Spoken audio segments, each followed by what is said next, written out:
StreamYard. Yeah, so sorry for the little bit of a late start. I had to fill him in. Pre-game ball.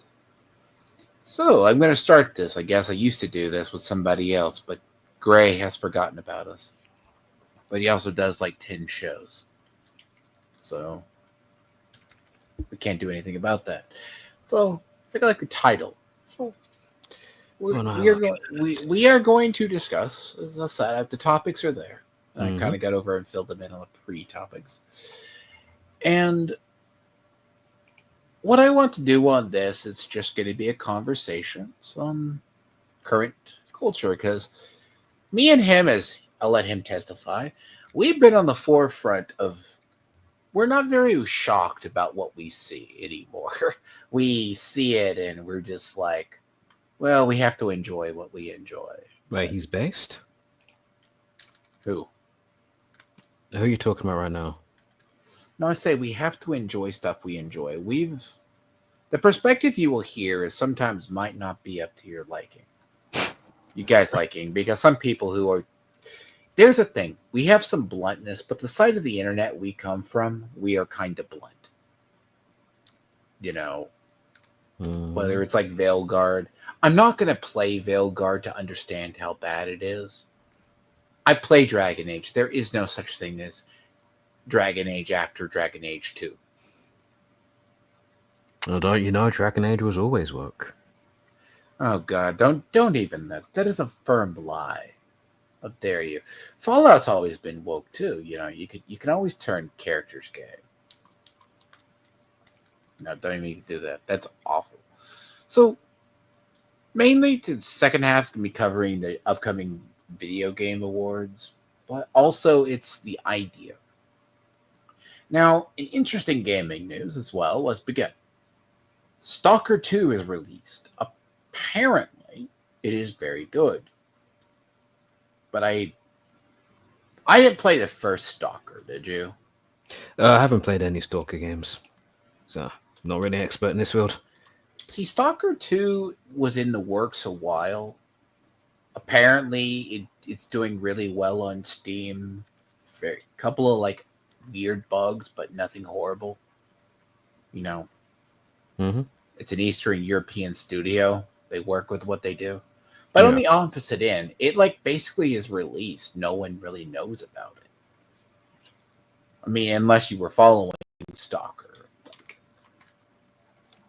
I mean, did you want to play the first Stalker, or was it just not your cup of tea? I mean, it sounded interesting, but it's not my cup of tea, those types of games. Yeah. It's just, I didn't vibe with it. Did you like Metro?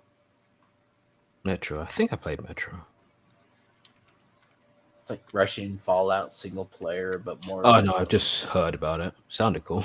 But no, still not my cup of tea. Yeah. So you had Stalker 2 released recently, and it's doing really well. You also have... See, apparently Star Wars Outlaws, only as of 17 hours ago, had only 1,400 players. I mean, I'm told that's one of the best games of the year, so, But then again, when Ubisoft usually brings a product to Steam, it doesn't do as well. Yeah, it's basically the Hail Mary. Like, audience play our most game. people still mainly play Ubisoft games on the crappy Ubisoft mobile launcher. How do I know that? Because that's what I have to use for Division 2. I didn't even know they had their own launcher. Yeah, they have their own launcher. Bad.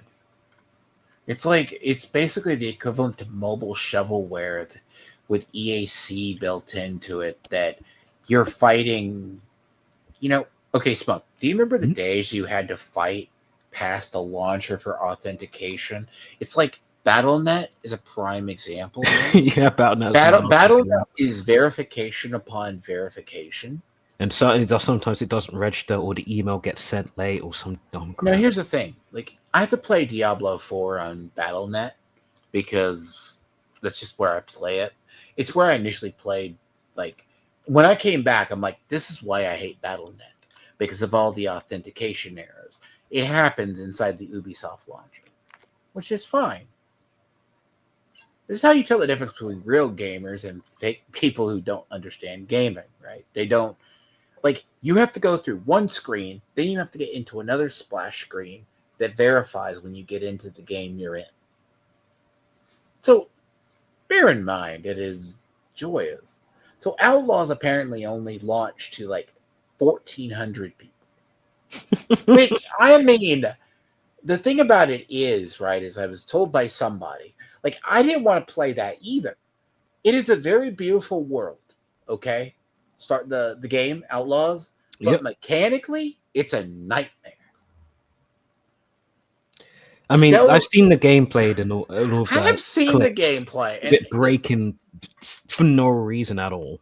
So you can like basically stealth, hide in a bush. Murder people in front of other people type of crap, yeah. And that's not even the start of it. And the worst part about the game is 2/3 of the game is almost railroaded story. Yep. Well, it says open world. It really is an open world. Because here's the thing. Ubisoft designs, and this is why I will not get Indiana Jones in the Great Circle that comes out next month.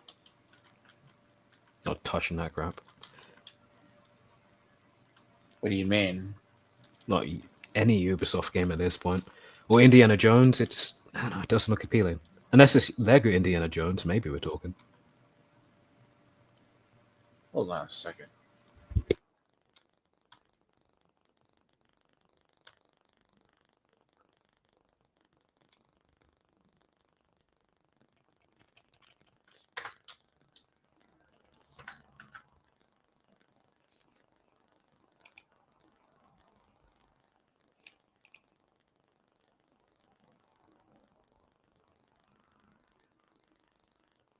Oh, he's gone. Anyways, who's in chat?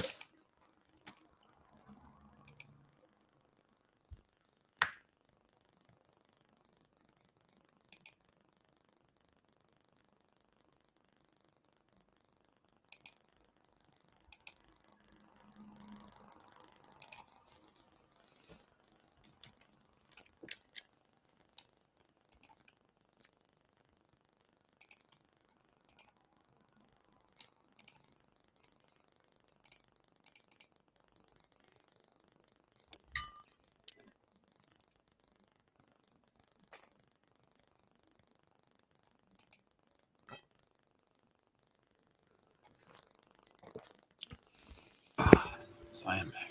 Yeah. You know what it is? So even though I live in a quiet neighborhood, apparently my office is in the front of the house, right? I saw fire truck lights, and I was wondering, one of my neighbors probably had a medical emergency. We have a guy that lives up my street.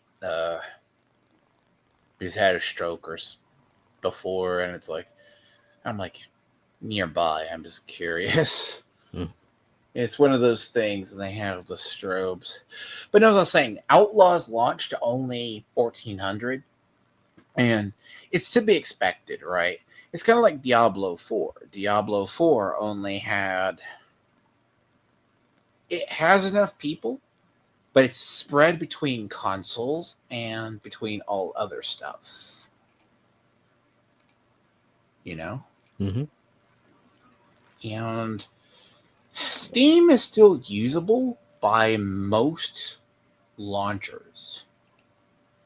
Like, but as I say, Veilguard is that game that keeps on giving. It just needs to, people need to, it got snubbed at the damn awards.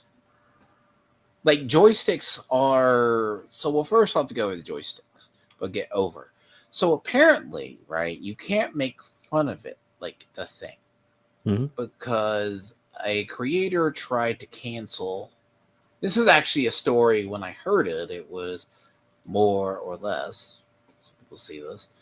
So,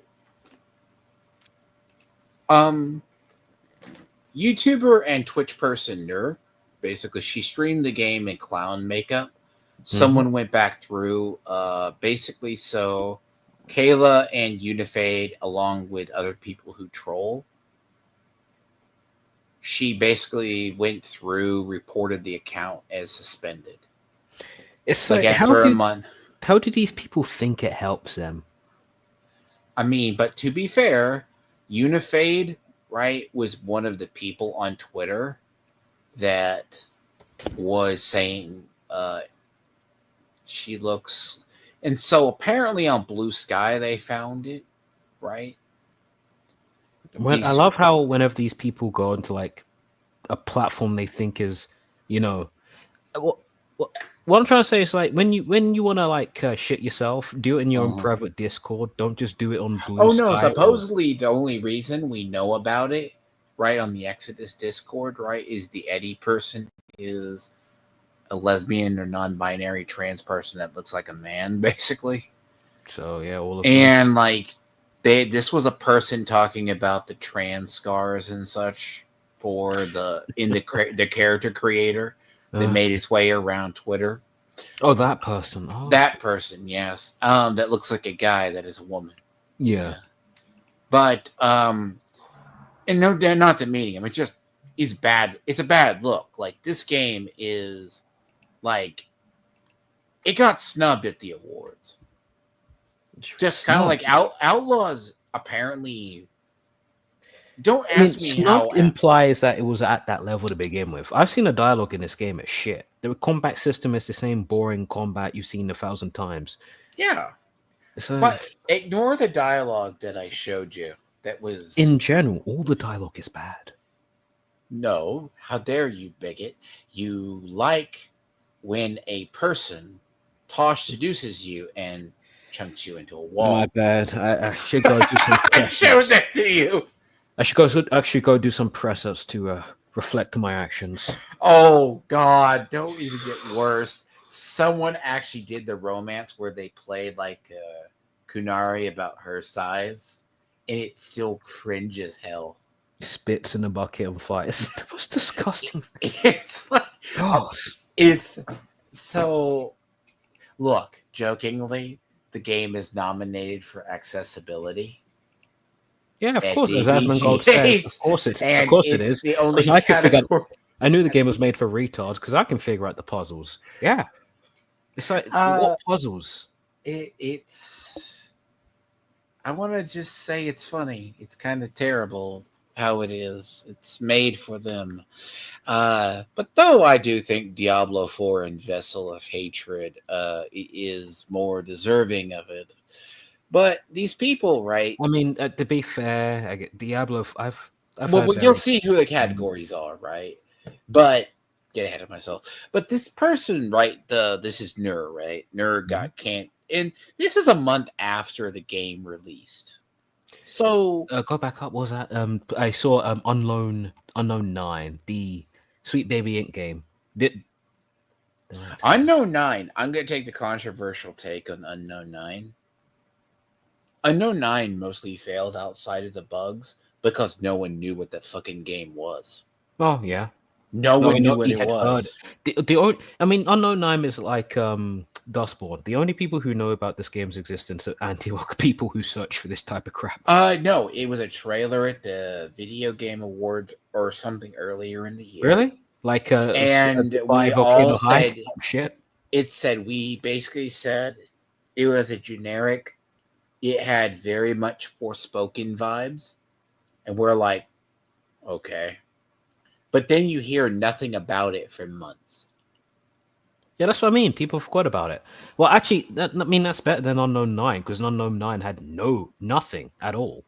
Like I said, anti-woke people literally had to go search the site to find this game, and the only even woke people had to find it. And the game itself launched to 200. Now, the other thing I was going to say too, I'm pretty sure people got that game for free. And this is something I heard about. He basically, I don't know if you've heard because of people who say in the idea. Elon Musk. What's funny is PC Gamer, it's funny how Paul Tossi turned on. Okay, so Elon Musk cannot be a gamer. Okay. What do you mean turn? Because Paul Tossi says a lot of stupid crap. Paul Tossi basically went after him and of course said he couldn't. Yeah, because he's a This bad is person. something I think is a very good. PC Gamer was after him, like saying why. Like, see, they try to do it. He's not being like. So the idea, right? Elon can never be good at anything, but he is a very avid Diablo 4 player. Like, this is a man who was clearing 100s, which was like tier 60s. I mean, if you got Like second week place, two into the game was like week 2 into the game because I mean, like if he got 200, if he got second place, people would be making fun of him for not getting first. You I know how it mean, goes. to be fair, I was explaining to Smug a little bit about what he was running. He was running Crushing Hand. He's running Crushing Hand. But look, if you're gonna get the best run in the game, you're gonna have to use the most meta build possible. Yes, it's busted. We all know. I want to see that barbarian number one build. We know we all know Spiritborns are broken as shit. Broken as shit. And basically, nice way to put it. We all know that their additives and everything else. Even Spiritborn players got tired of playing Spiritborn after 2 weeks or 3 weeks. The only reason people do that is because we need paragons, and so basically the man himself, right, is he actually did like the fastest clear. And it's a funny thing that they hated it because we have no leadership boards this season due to that's a whole thing this is a whole thing I could just at one day go into the problems with Diablo 4. Diablo 4 had some people see my streams, you can understand why I complain. Like, mid-season patch has been good, but apparently Spiritborns are still that. But there was also an elixir bug. People are trying to say he had people boost his account, give him items. No shit, we can trade in-game items. That's what I've been doing today. They're trying to diminish how we got here. That's no, and to be fair, he was clearing 120s faster than everybody because he just goes straight to the end game. Power of autism. Yeah, but that doesn't mean to people. People just want to be able to have an excuse for cognitive dissonance. So you bring up the fact that he got one of the best clear times, they'll just go, yeah, but he got all of his items for free, and just leave it at that. Because when you see this, right, he plays Diablo 4. He will play Diablo 4. Holy shit, what the fuck just... What? I'm sorry, I was on my front page, a news article just like came in my face. So he plays, right? It's not like he doesn't. When you look at his gear, it's like all maxed out masterworked gear. Yeah, he's autistic. He's playing this game while he's doing meetings. He is literally min-maxes his entire gear. There was a meeting he did. You might have heard it. He was like he was live streaming his gameplay, and it was in the middle of a meeting where somebody was talking about a rocket that almost failed. It's like this man will play Diablo 4. Because he's an autist. And everyone's like, he can clear it. I believe he could. Like, my gear, I just haven't masterworked all my gear because I'm still searching for. Because you're not an autist. Get on that level, bro. I probably keep track of a lot more details. I'm able to number. I'll be the first to admit, after a game gets to the point when you start crunching. See, here's what people don't get. They just hate Elon Musk because. But he had one of the better builds. It's the Crushing Hand build. But we all know. How many people do you think actually play Diablo who are criticizing him? Because I would say next. Oh no, we're not. No one who plays Diablo criticizes him because we're all. That's it. Trust me, if you're still in Diablo 4 right now in seasonal gameplay, either A, you're playing because you just want to have fun and explore, or you're just trying to grind out mass aspects for Eternal. Basically, for your library for next season. those are the only two people. Or you're just the part in the story to tease later on for the happy merchants or the other people just building gear and getting your codexes up for next season. So, again, the problem right now is the pits, right? Because what he cleared is a pit. I have a friend that I've had to lean on who's gotten me up through tier 4. So you're saying you're boosted? Yeah, scrub. Not really boosted, but to be fair, you have to lean on people who you have to lean. I hate being carried in video games, but I start to help out more now than I have. But I know what it takes to get that high because people see on my streams. You can go look at my other stuff. You see what I play there. I've talked to another guy. He's like 300 in the seat. Like he's like 300 hours deep in a character. So, but yeah, everyone lost their minds that Elon literally was able to beat this. But he did use an elixir, but his build is broken anyways. There is bugs like I said, associated with it. It doesn't matter. No matter what. It doesn't matter. Right. Because at the end of the day, if you're going to go for the high score, you're going to play the best, most broken build. That's just a fact. That's why we have no. But this is why we have no leadership boards this season. People are losing their mind because he was able to achieve something. That's literally all. Oh, Paul. They just care he got an achievement. They don't care how or what he did. They just care. It's in the community. It's no Diablo 4 players hates the fact. I'm sure if you go on Reddit, you'll see so. I mean, how paused is Reddit? Oh, come on. Paul Tossi, do video game journalists, they go, this can't be possible, boosted his account. No, he earned his gear and he probably traded for it. That's because he's a retard. What do you think I've been doing? There is an online marketplace for this game. You don't have to trade real money. You just meet people or you do it. I mean, I've had to do it because I'm actually just trying to min-max my build. So, more than I have. Because in-game, to actually effectively play at higher tiers, you do need a lot better gear.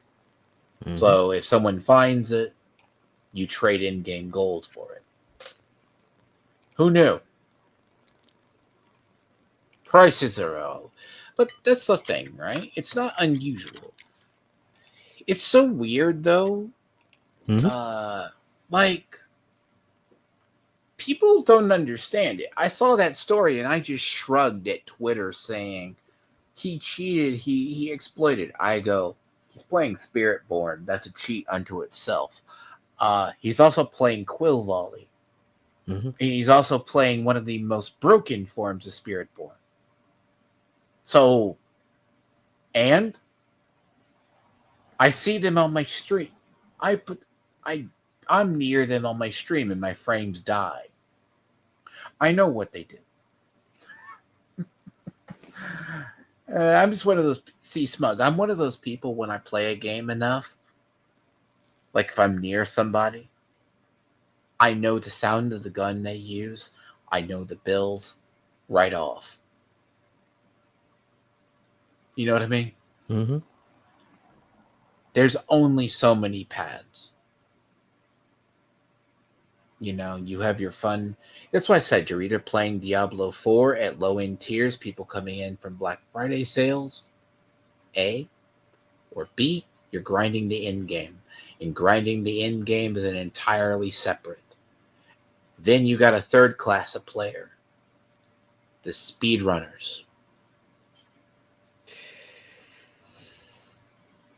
Which, just to give you an idea, me and Smug both play MiHoYo games. To run pits that Elon cleared in 152.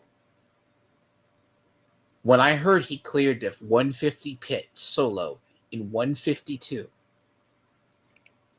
I'm like, I believe how he did it, but I don't have the patience to build the burst damage build to do that.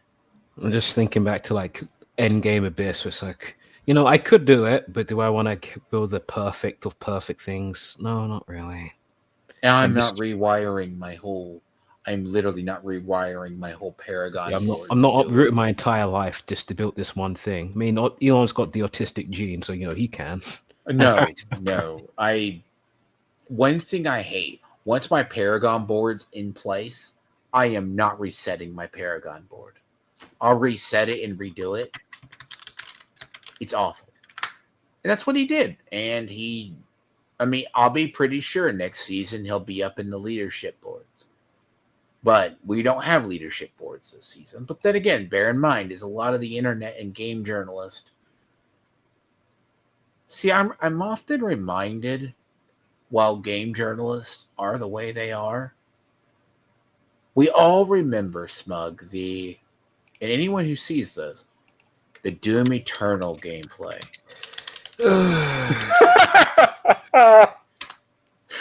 Really? I thought you were gonna go for the easy Cuphead one, but the two. Cuphead was the other one. The journalists couldn't even clear a tutorial in Cuphead.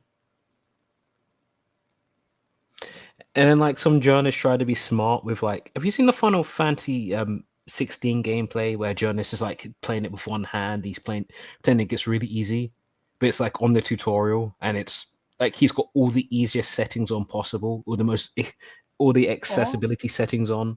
Yeah. So your entire existence invites contempt. Well, I mean, hell, like there's a reason I don't want to play Elden Ring. Oh yeah, they complained it was too hard even before like the DLC came out. But they're the whole reason we have the whole Elden Ring and swords. Dark Souls is too hard. Unknown 9, right? The idea is Unknown 9 is it had a lot of issues.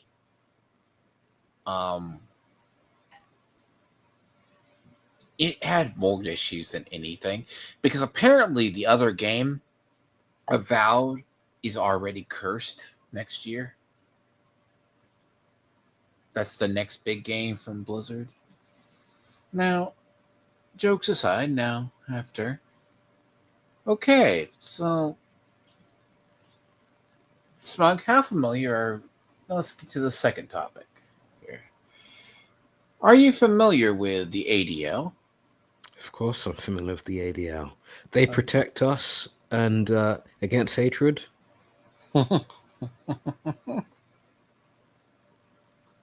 But they're also mean too. Now, this was actually, and this came out even though the date was 10 days ago, they started going after Steam. Did you know Kekistan and Happy Merchant memes are all over Steam? Yeah, like I said, we were recording before. And when you look at the ADL reports, 80% of their quote-unquote hate symbols are just Pepes. There's no context what type of Pepe. It's just a Pepe. It's like, nah, man, you people are fucking retarded. Oh, and you get to the profiles that have Nazi flags in it. Happy windmills. Do you know how the ADL even started? Can I be that based on your live stream? You can. Yes, you can. Well, see, a long time ago, there's this case where a Jewish man was accused of raping a white girl and killing her. And so this was back in racist America. Oh, I'm sorry, my bad, because America is still racist. We all know this. But back in the day, the KKK was roaming around, as they still do, and they saw this Jewish man's plea. And the Jewish man went, I didn't rape and murder this girl. It was that black man. Now, the KKK, for no reason whatsoever, looked at the black man and went, no, it clearly was you. And they even defended him. And that's how the ATL came about, because they saw this as a massive injustice. And isn't that also the same group of American Catholics that claim to not be racist? Yeah. Like, I remember back when... Do you remember the Southern Poverty Law Center back before they became special ed? Yes. Oh, they used to be big, didn't they? And what happened to them? They fell off. They lost their ears. They got basically worse. They were started off as a conservative organization, then they got worse. I remember them saying Sorry, like, True you know, Bones. you need to have the KKK. You need to allow the KKK to do their thing. Sunlight is the best disinfectant, and then they just shit themselves over time. And now I don't even hear about them. It's all about the ADL. It's all about ADL now, but ADL was also the one who pushed Twitch to. Yeah, they banned that Frogan. Well, yeah, Aiton Ross reported Frogan to Twitch.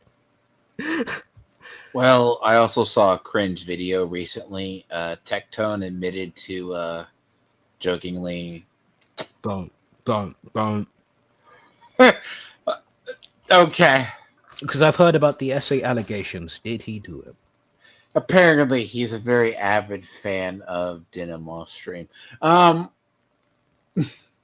He jerked off the denims? There you go. I mean, look, she streams with her tits out. What am I meant to say? She pretends she isn't one of them, but she clearly is. Isn't Denim supposed to be a happy Muslim girl? No, that's Frogan. Denims is like this white girl who is. They call her the Hassan waiting room, because all she does is like watch. Oh, yeah, she worked, but she's also one of Hassan's mods that got banned. I don't know if she's an Hassan mod. I know Denim. I know Frogan is. I'm not sure about Denims. I think she's just like an orbiter. So, it's like they're True Bones. So, people are. It's interesting how this has happened. ADL basically did an investigation, right? Mm-hmm. And he talks about because somebody did it and they went to their Steam profile. So, if anyone doesn't know anyone who doesn't know anything about Steam forums is Steam forums are it's wild. Bad places. Dude, I've seen like the most far lefty cringe shit in my entire life in that place, and the far right most dog shit on that place.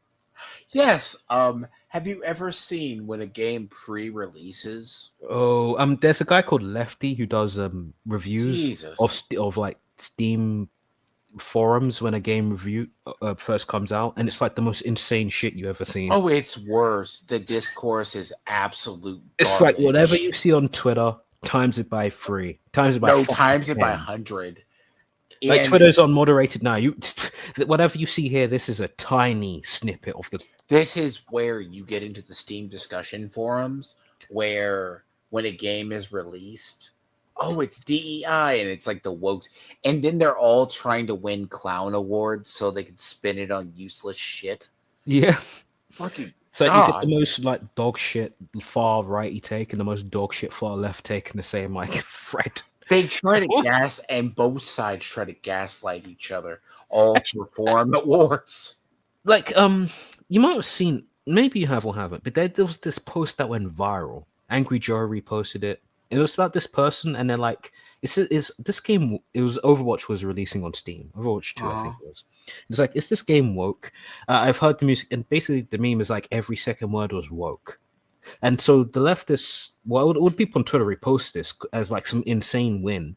And then you look at and then like 10 minutes later, people looked at their profile, and it's like, no, this person was an actual far leftist, because all their shit, and because you can see the comments, all their comments were like the most insane lefty garbage. So basically, right, Steam discussion forums, is hell. They are so bad. Like, I want to see. Twitter's the worst place. Twitter has nothing. It has nothing. The Nazis on Twitter wish they could be as racist. Well, I want to show this to be. I just went to Veilguar just because this is what they look like. You're buying it. This is basically what they look like. A lot of people you'll see. This is literally if Veilguard was a movie, romance or nah, face it or buy it. This reads like Reddit, you know. It's Reddit, but if both extreme retards can post. And you see, like here, where people are getting rewards, you can no longer reply. I'm surprised. They just this happens all over the place. I remember when I played, and this is just standard behavior. Like you well, can't actually, say no. I'll be fair because the Veilguard, like I've heard from people who actually view the subreddit, the views by even the defenders have mellowed out to be, yeah, this guy is kind of bad. Oh, it got worse. Right? No, what's funny in Space Marine 2, they tried to. It's the tourist in 40K try to gaslight everybody. It's the most beautiful. It's the most beautiful thing ever. And the reason I'm bringing this up The 40K tourists need to just not live. Steam discussion forums. It brings it back to this, right? Steam hate groups, right? Mm-hmm. What do half these people do when you go look?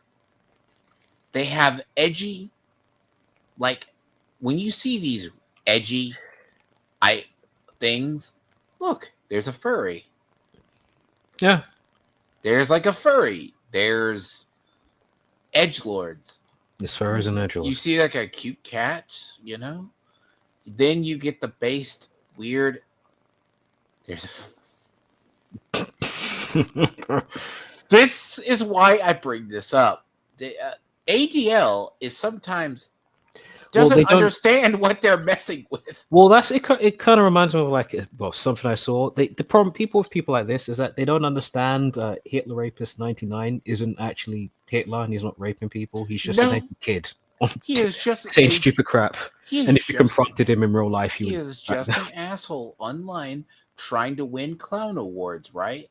And see, like this guy is just trying to win clown awards, right? No, heck yeah. No. Everything I've read, everything I've seen makes me want to vomit. And then people go on to engage these people, give clown awards to. It is engagement farming, but you don't get paid for it, like on Twitter. You get paid in clown awards, I guess. You actually get points to spend it on stuff. And when I heard this story, this has been kicking around about a week, and I'm like, so Pepe memes and Happy Merchant memes are bad. And they take this as serious. I used to have a rule when I was in the Steam discussion forums. See, I'll allow you to read it or so if you wish. Never participated, but what's going on? They go, it is one of the most worldwide marketplaces, right? Most people on PC have at least buy their games through Steam. Following a controversy that simulated school shooting games. How long? Has anyone ever? Is it talking about what's it called? You know that game, Hatred, old ass game. Is it talking about that? Because I've never heard about this one. Let or something. I don't know. It's probably a game no one's ever heard of. You can publish it. Let me file that. Okay, let me file that game right where I can find the Rule 34 adult simulators everywhere. We don't discuss that, and that gets into the normal storefront from everywhere because they think you like a game. You know. Yeah. How is this game similar? Because Steam has its own problems. The tag system can burn in hell. But then this makes no sense whatsoever. No, it doesn't, and it actually scares. So basically the ADL decided to go through and said a lot of stuff is coming from Steam. A lot of people will go make groups. They'll put happy windmills everywhere. They'll make Kekistan flags. Like this. Because there are trolls. Every single time you try to have an honest discussion, some weeb wannabe comes in there with a skull with an anime avatar and tries to go, well, actually, and argue with you. Am I lying, Smug? You there? Or did you go quiet? Smug? Smug? Oh, he left. Nope. Yeah, Stop getting yourself kicked, sir. it caused a bad accident while I was cleaning out my stuff. Because I was gonna say Uh, there was another platform. It was not Mastodon, but it was like made by a right wing guy who was like all for free speech. Who kind of died off. But see, the like one, Steam. Was I correct about what I said on Steam though? yeah. About how every time you have an honest discussion, some troll comes along with an anime avatar and goes, "Well, actually, whatever." We've all been there. Yeah, I mean it's like that with Twitter's like that more than ever. You say something every time I go through my feed on Twitter, it's like a bunch of people quote tweeting each other with what actually something insane, which has nothing to do with the point. Oh yeah, and some points.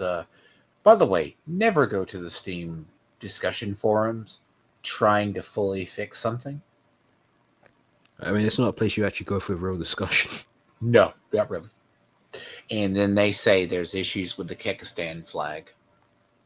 Do people still use that now? What do you mean? I thought Kyrgyzstan died out. Apparently it's What alive. do you mean? I'm thriving. Apparently, just because weird trolls have Kek memes. See Pepe's? Yeah, that's what I said. Pepe is over everything. It's like Siege Mask. Really? I mean, the swastika. Yeah, I'll give you that. But the fuck do I mean, but look, there's a lot of weirdos over here. Like, ISIS enjoyer. Yeah, people just being edgy to be edgy.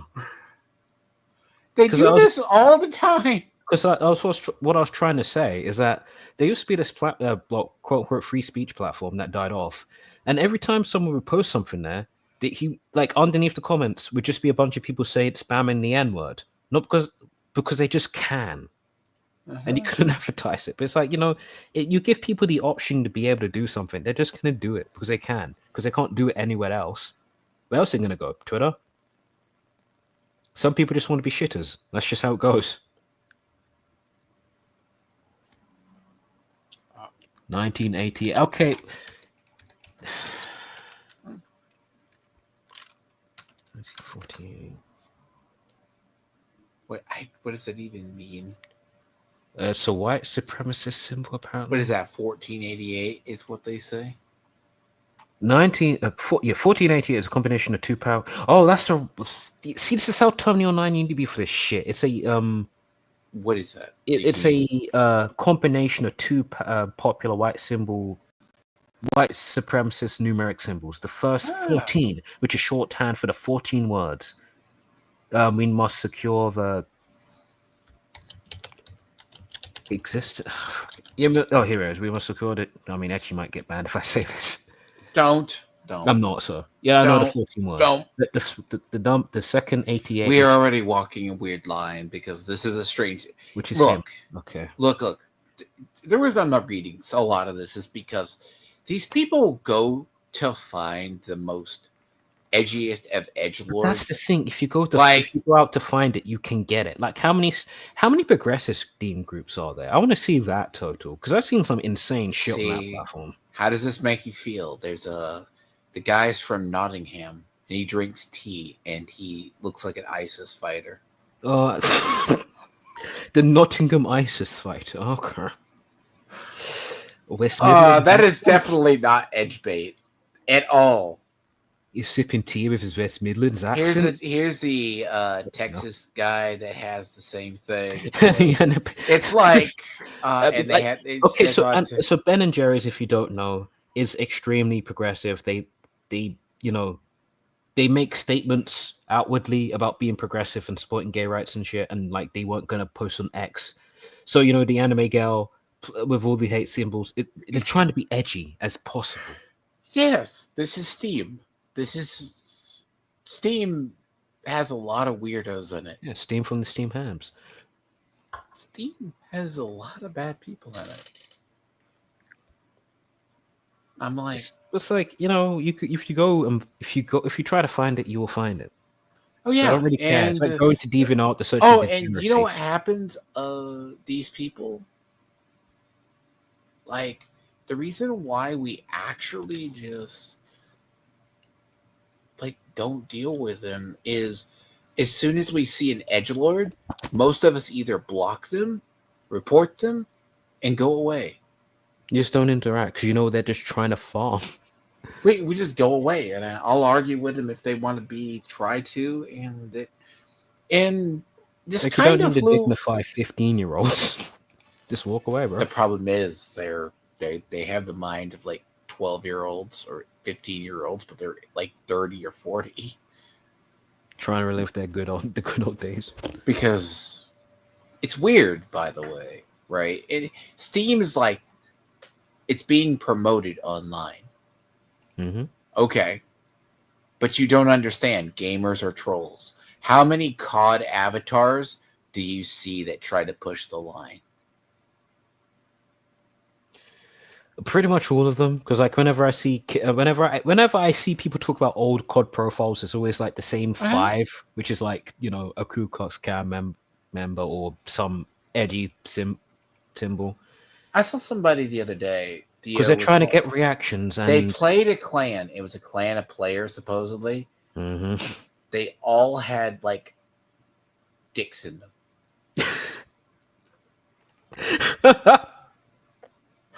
This is the level of what the ADL would call either. But that's weird. the thing, because here's the thing you need to understand. Sam, who comes home from his job, is 9 to 5, and has 2 kids. He doesn't care about the nuance. He just cares that it's there. It's like it's engagement bait by the ADL. Because the response to this stuff is like, why is it there? What was this? This was a very funny thing, and this is what I would like. I'm going to show this to you. This is the people I use this. So this was the Be Heard emblem, right? Now, show it to you. I want your opinion of this. This is the Be Heard emblem because they did this for Black Lives Matter. Now, what is wrong with this? Isn't that the Black Power? I know this was the Black Power symbol. I know that is referencing and something. Then Bungie thought this was. Oh yeah. Then they thought this was good. A lot of people bought this as a meme banner to troll people with. Yeah. Well, it's kind of like, you know, the word. This is what the banner looks like in game. Yeah, and people just buy it to troll. Like, do you know? This happens a lot. It's more than you think. Like the word Latinx. The only people who say Latinx at this point are just trolls. Oh yeah, we'll have to tease the story. I'll have to go. We're gonna have to do a whole thing over that whole article. That whole article deserves just an entire. It's getting to 9, so I'm gonna have to start going soon. But this story, on the rest in power thing. So you know the man who set himself on fire to protest Palestine? Yes. Maxwell. He did his speech, set himself on fire. It was painful, dramatic. Everyone cried. But then he unfortunately did a racism.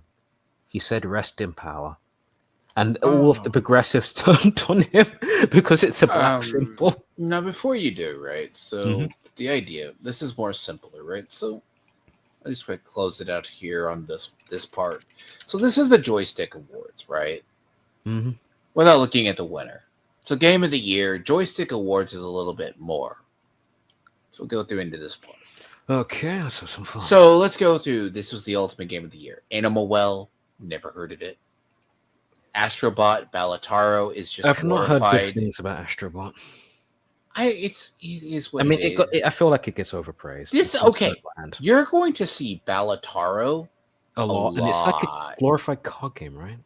It's like glorified, addicted, like solitaire. I can play it on Black my Myth. PC. I could play it on mobile if I wish. Black Myth Wukong. How Black Ops 6 made it into Ultimate Game of the Year? Actual garbage. I have no idea.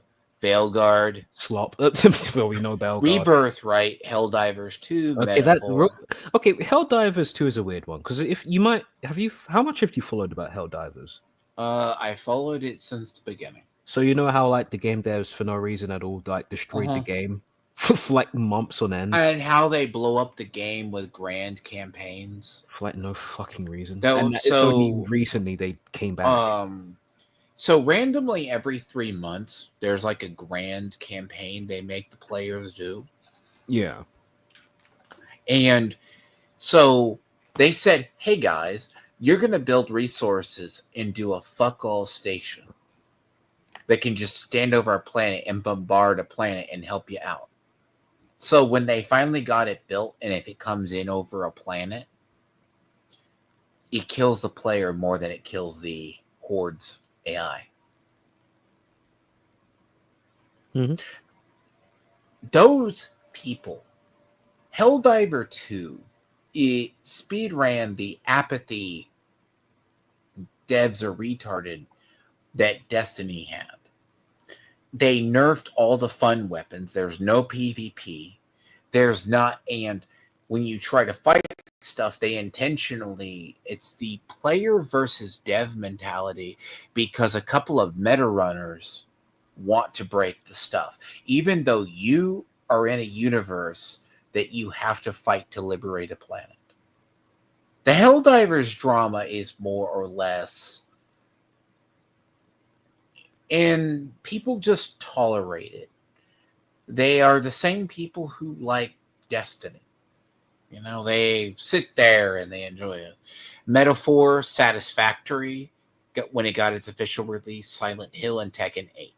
Mm-hmm. Now, in reality, Black Myth Wukong won this. Now, the one game that is not here, that is in the other category and the other one, is Elden Ring, which should DLC be Game of the Year? Begs the question. Now, Studio of the Year is 11-bit, Arrowhead, Capcom Digital. Team Asobi is the one that did Astrobot. I mean, what Astrobot basically is a PlayStation like platformer, like Little Big Planet. Mm-hmm. Play with kids. PC Game of the Year, Animal Well, Balataro. I am surprised this made it. I am so shocked. Yeah. Because Frostpunk 2 is good, but it's a niche simulator. But apparently PC Game Winner of the Year was Satisfactory. Which I never heard of this game, UFO 50. And this is a game that is, we can say Game Awards are like, I have no idea. What even is that game? Like, Frostpunk 2 is good. Console Game of the Year, obviously, would go to Helldivers. Prince of Persia: The Lost Crown is good. That game got shit on, but it's actually good. It's actually good. Well, because it had the Killmonger hairstyle. Look, I remember a lot of people bringing that up a lot. You can shit on Ubisoft, but they have other games they make. Like, they have good simulator games. Even though the Avatar game we don't speak of. But, like, Final Fantasy... See, Dragon's Dogma 2 had issues because the engine itself, it's made on the RE engine that they make Devil May Cry on. Okay. Which doesn't lend itself to open world.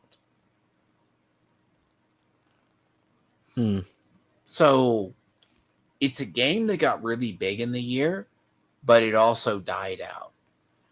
Now, you're going to see a lot of these. Now, Most Wanted game, Adam, I'm going to admit, though, I like the idea of Atom Fall. Okay, so Atom Fall's a weird game. Like, I'm just like looking at it. Like, Atom Fall is...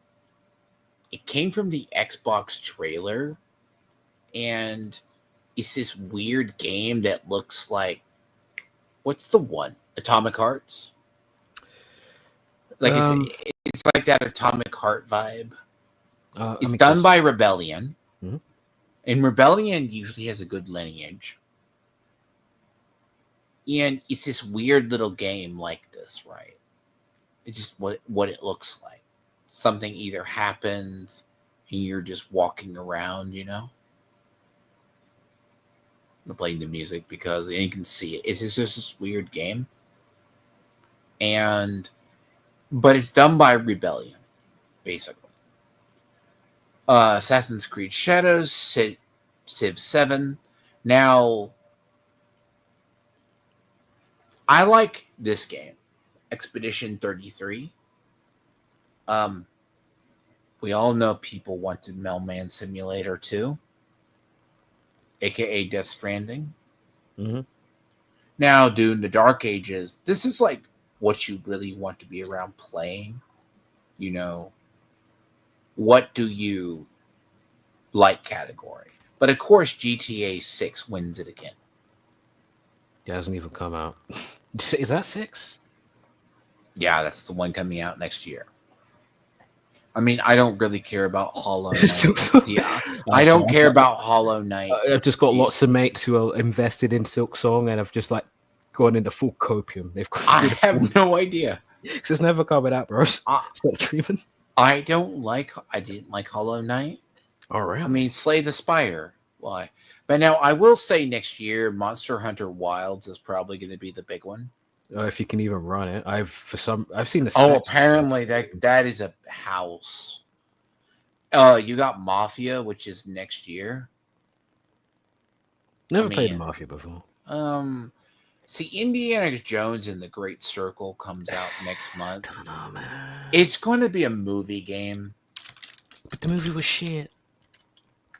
No, it's going to be a movie game. By that, I mean it's going to be like God of War. Fable. After 3 hours of Indiana, I don't. PC grammar. After 3 hours of Indiana Jones and the Great Circle, I don't think it's a great adventure machine gun game. It's just a fairly basic stealth. It's basically a stealth game with combat. It's been in there like Mafia. It's the same thing we've seen. Now, Ghost of Yotai, people are excited for it, but that's going to be its own controversy. I mean, the lead actress. Well, I've seen her Twitter, but I mean, I don't. She's a gem, by the way. But Oscura, like, this is where when you get in, you have more video game award people here. Like, this is far too many games to decide what is good.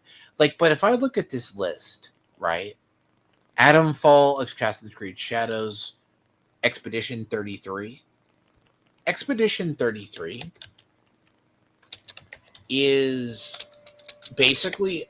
I played Atomic Fall early and I really don't like it. Okay, that's your recommended. So, Expedition 33, right? What are we looking at? It's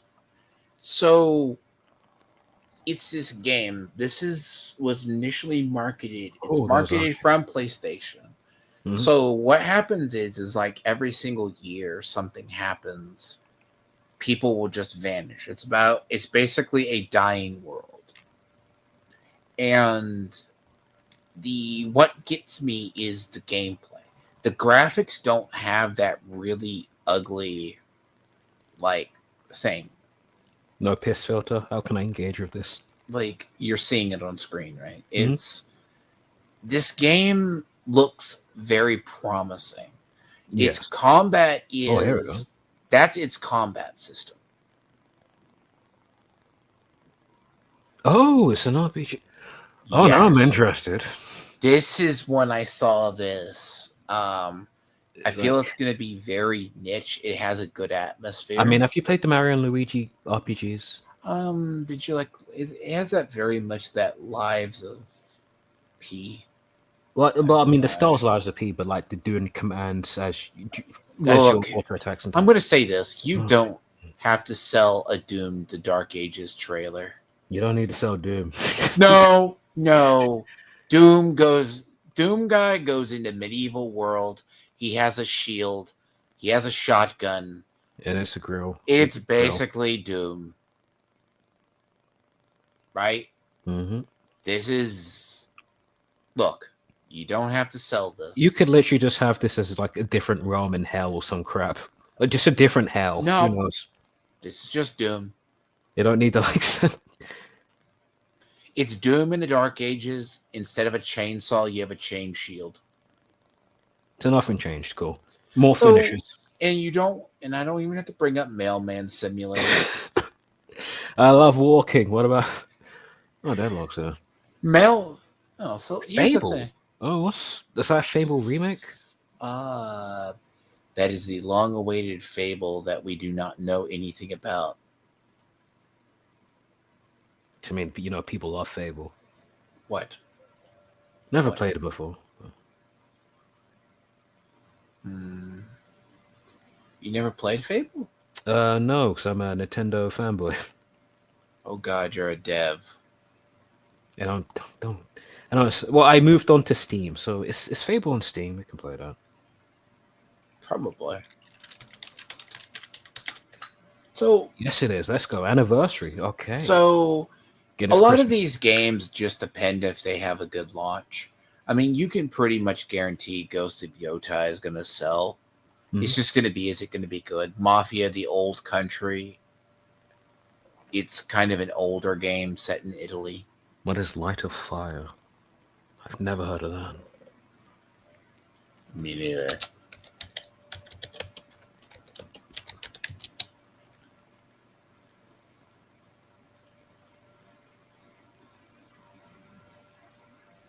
Uh-huh. Got it.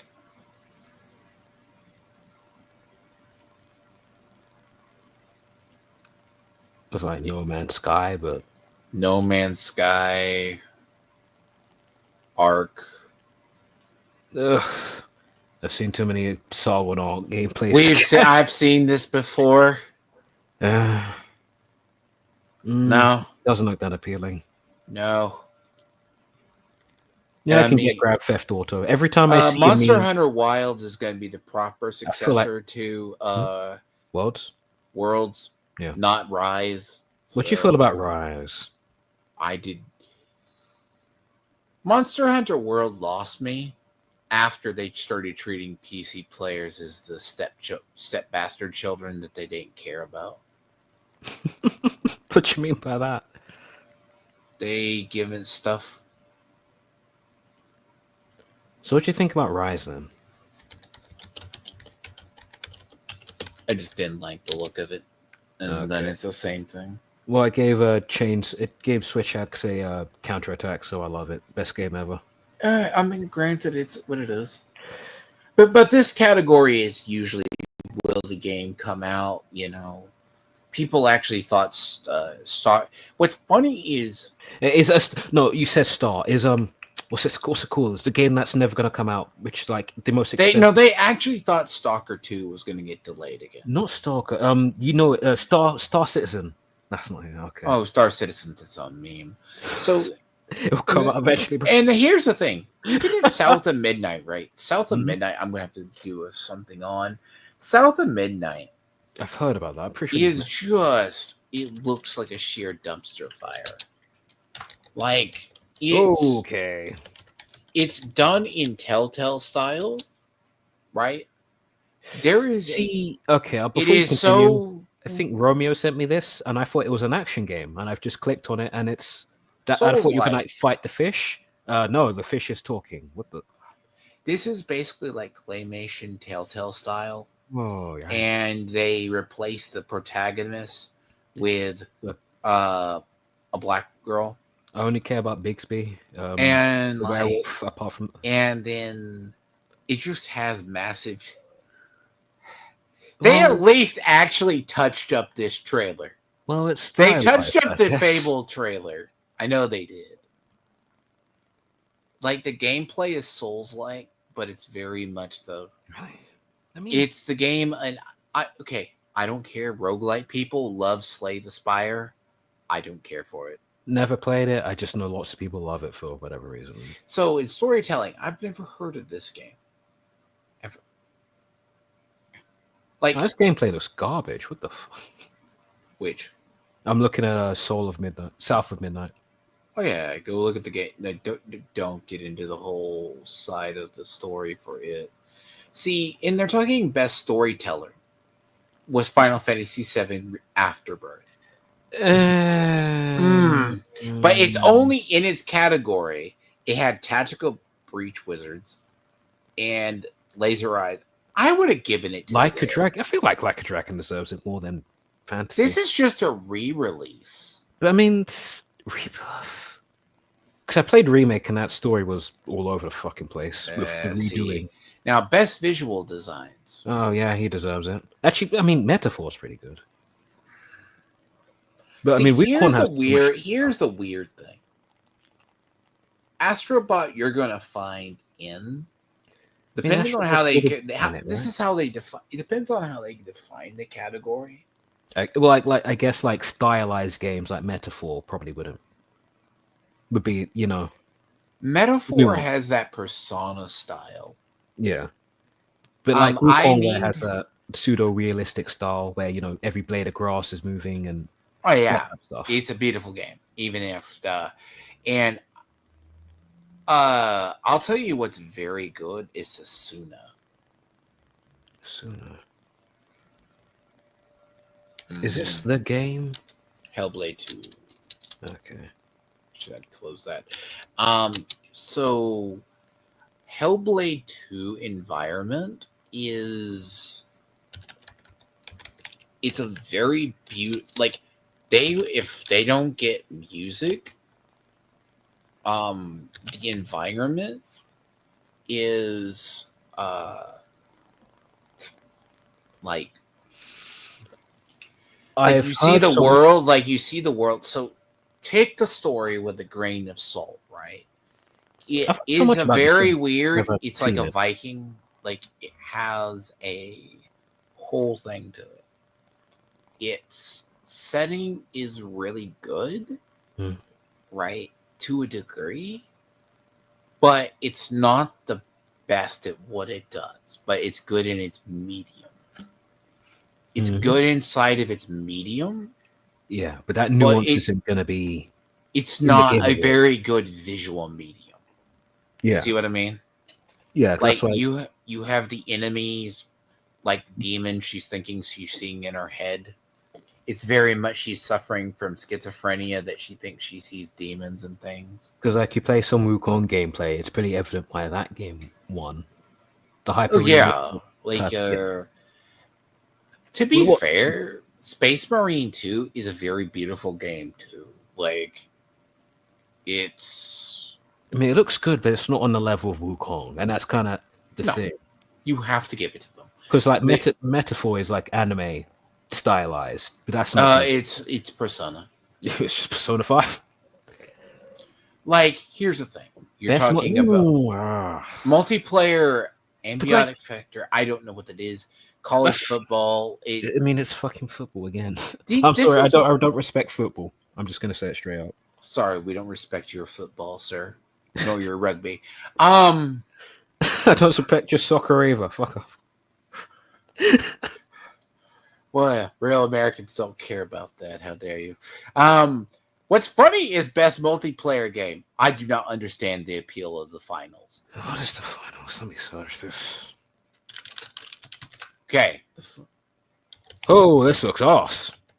It is. Very much so. Do you like just worse Apex Legends? It's Apex Legends, yes. Okay, whatever.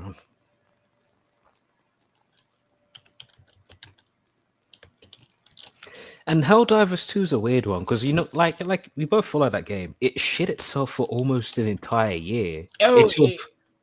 Until people went the most recent patch where they're like, oh yeah, nerfing every single gun to the ground isn't a good thing, and then it became fun again. But it's like, should those 8 months of being pure arse should those weigh against it?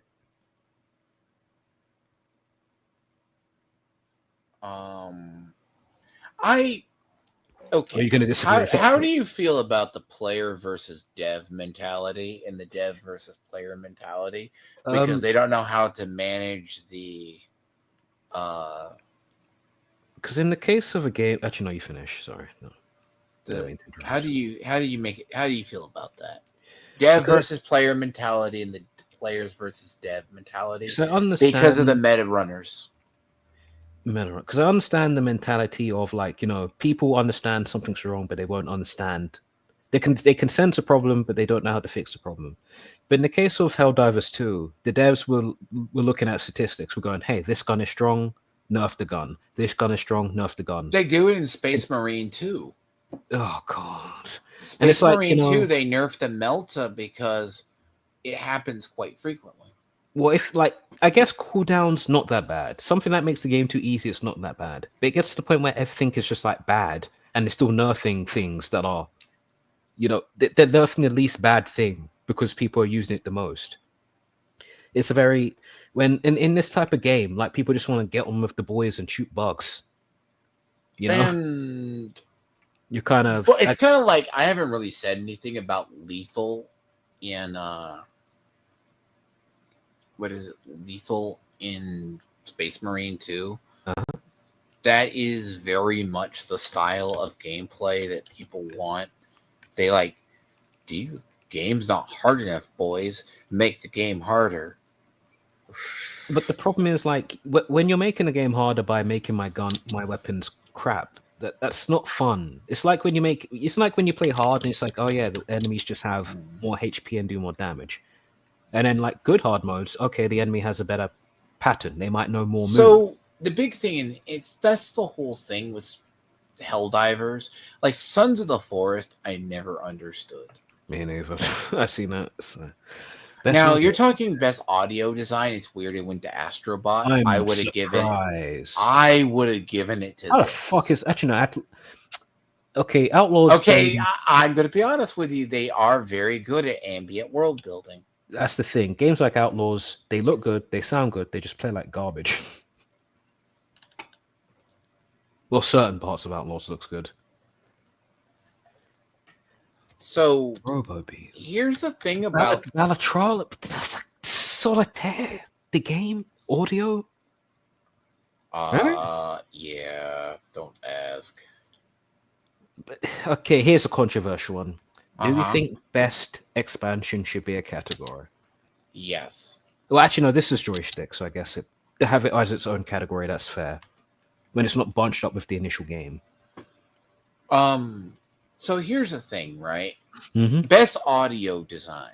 Go back and listen to the soundtrack. Do you know what? Do you go back and listen to the soundtrack of this game? Mm-hmm. The first one was good. They pulled a lot of.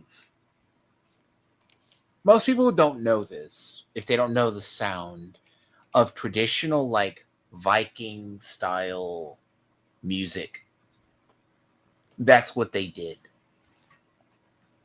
Like it's very much tribal chanting, very atmospheric, very foreboding. And it should gone here because hide people to do that type of thing.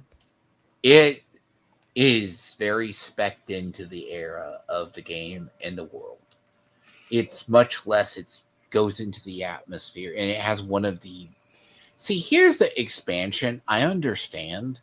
Like, by the way, why was this even here? So let me turn back. Expansion pass for expansion. Fuck. What's Destiny 2? Actually, no, Destiny 2. Final Shape is what you're thinking of. Mm. You're thinking of Final Shape. I mean, Elden Ring makes sense, but it's just like Elden Ring is Final Shape didn't do really good. I've never heard a single good thing about that. No, I fell off of Destiny 2 in Season of the Deep last year. I haven't heard a good thing about this. And it got worse because Lightfall wasn't good. I have never heard a single thing about Lightfall. No, Lightfall was like they doubled down, and it was not. I'll tell you right now. I will see viral posts about how bad. Like I don't follow anything Destiny. I'll just randomly see a viral post about how bad Lightfall is.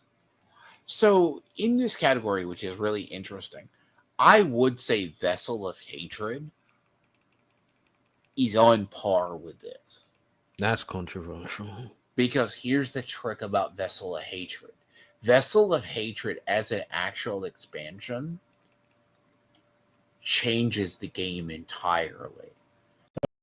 Because where we are at in Diablo 4, despite a little bit of the grindy nature and the spongy nature, the world you'll catch up. That's how those games work, right? So it's as a story and an expansion, it is really good. But though, again, it's one of those ones of when you're talking an all-around mechanic redesign, it was actually a lot of quality of life that we needed. Because over the last year, we've been getting a lot of the quality of life. It's just the problem right now is Spiritborns are bugged. Well, to spoil, you said story. Doesn't it end on enough cliffhanger? The first, it ends on a cliffhanger, but that's going to pay off because without saying what the story is, Diablo 4's core story is about the prophecy of Rathma. It's about family. Okay. No, the prophecy of So the prophecy of Rathma. What the fuck is World of Warcraft doing here? That's actually a really good expansion, though. You actually serious? Yes. I am being serious.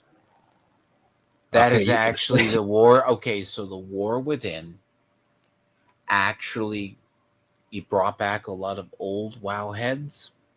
Mm-hmm. And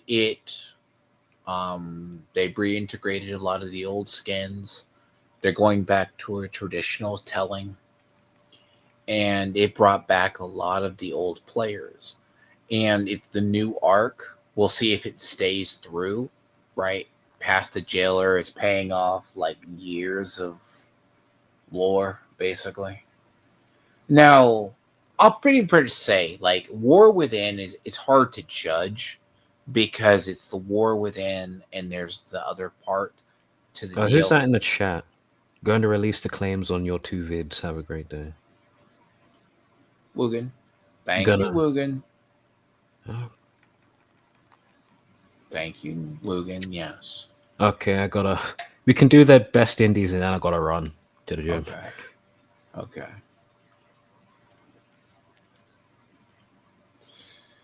All right. Yeah, finish up on the War Within. So, War Within is good. It's just something you look into the gameplay and then best indie self-published. I don't know any of this. Donkey's Game. I heard that was good. So, best indie game clearly is about. Look, Balataro. Where's Pizza I have Power? no idea. The Plucky Squad. Okay. What's that game? What is that? Plucky Spire. That's okay. I'm very in tune with Plushy FGO. You play FGO? Okay, Plucky Spire. Okay. Here you go. Oh, it's kind of that's Plucky Spire. Okay. Mm-hmm. It's what it is. Take it for the cute, adorable, little weird game that it is. All right? Mm-hmm. Yeah. That's Plucky Spire. Apparently, Unicorn Overlord is supposed to be really good, too. I've heard so many. I swear that's a meme. It's supposed to be. Unicorn Overlord. Oh, this, yeah, but it's only on Nintendo. PlayStation consoles. 5 and available on Switch. Yeah, it's only on Switch. But everybody just talks about the girls. Everything I've heard about is about the girls. I have never... So best soundtrack is Weird Highland Song Rebirth. I can give it to Final Fantasy. Because the Vengeance, no! What? Did Vengeance lose? I have no idea. Call that the Final Fantasy Sims. I'm going to spam you with SMT songs after this. Lethal Company, isn't that like gacha? No, Lethal Company's early access game. Oh, I'm thinking of something else. What's funny is you talk about trailer. They go over trailer here. Helldivers 2. The fight begins. Like, I didn't even realize this was a category. Before I leave, how the fuck is Knuckles in the best adaptation list? Don't ask. A lot of these are really simple, and I can get into the other part that my speculation, right? So Fallout wins here, because here's the funny part. How did Dragon loot? Actually, no, I've heard bad things. Okay. This, if you really want to get technical. Here. Arcane apparently is in this one. So these are a lot easier to go over. Like when you get into this is very similar. Well, so best like I said, I'm running late, so gonna have to love you and leave you. So basically, what Cloud wins there. Best supporting is Aerith. When I said Brianna, whoa. What? So who's you think is gonna win character, right? You're gonna get this one, or you're either gonna pull this one right here. It's either gonna be this one, or one of those two. Your choice, right? And it was probably, and of course, Final Fantasy wins that one. Now, best mobile, Honkai Railstar, still play. Okay. Now, where the pissing, I need to have you on the record for this. Who's going to win the pissing contest over here on best mobile game? Withering Waves or ZZZ? Or do you leave? He left. So, he just left. So, in Video Game Awards, right? Sorry, carry on. He's late for him because he's in the UK. Now, they said goodbye me yet. So, go through this first. Speculation. I need to get him on earlier. So, the still ongoing playing category is GTA, Counter-Strike. Well, see, a lot of this is your live service games. I mean, this is just, how do I put it? The best way I can put it. It's the games you think are the best ongoing. And it depends on the season. Blade Point is its own. Roblox is its own. Popular among children and adults. Apex Legends is existing. Counter-Strike 2 is an esport. Dota 2 is an esport. Fortnite is just Fortnite. GTA Online, not much you can really say about it. Valorant, Streamers' Choice chained together makes sense. Balotaro and Critics' Choice is that. Now you get into here. So these are the official VGAs. Now, VGAs are a little more controversial than it appears.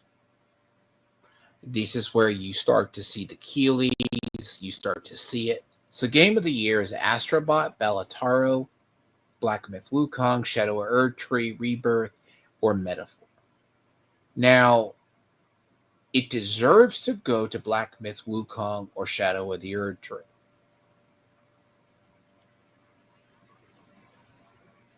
But Black Myth Wukong deserves it, which I need to do a playthrough of it.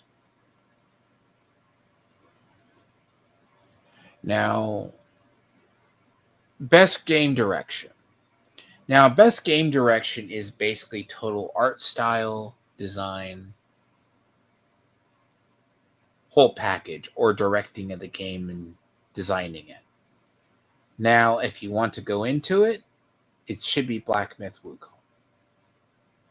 You could go here, Shadow of the Erdtree, choice. Metaphor, I never played it, but granted, I've heard it's not. It's fun, but it's not. But it's that but. Now, adaptations, this is where it's different. You have Arcane, and you have Like a Dragon. Now, Like a Dragon came out later on in the year. Like a Dragon, Yakuza is based on one of the original games. But it's more based on the Gaiden version of it. Now, speculation, right? Because what wards are on the 12th. This is more of a cleaned up categories, but it's probably going to go to Fallout. Like a Dragon is good, but it's going to go to Fallout. That's my prediction. Arcane is a weird one. Like, I wouldn't have put Knuckles there. Now, best narrative. Now, best narrative is the best storytelling wise. Now, this is where it's going to get weird.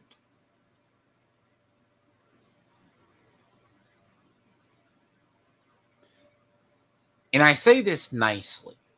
This is just where everyone has their pet games and what they like narrative wise. You have Like a Dragon, well, Infinite Wealth. You have Rebirth, Metaphor, and you also have Hellblade. Hellblade 2, I don't hear a lot of people talk about the narrative in Hellblade 2. They played it, but they got done with it. Final Fantasy Rebirth is up there. Might be in this category as the best. Metaphor is that weird one. I have not heard anybody talk about like this. I've heard people say the story is good, but it's not worth the replay. Now, but if you're putting it on the scale, it's either going to be this one or one of those two. But if I had to pick, look, Final Fantasy Rebirth is a safer one. Like a Dragon, Infinite Wealth. I mean, that's a tough call. I mean, but it's probably going to go to Final Fantasy Rebirth. Just because of the category. I mean, Like a Dragon got snubbed over here. So think of these as the Emmys that go into the Oscars. These are the Emmys that go into the Oscars, okay? Now, different. But you come over here. This is more of the official where you have more of the critics. Now, Arcane, right? It's a weird pissing match between these two and this. But if you're going to go best adaptation, it's going to be probably Fallout. You know, I'm going to say last year was Last of Us. I mean, if I could recall it.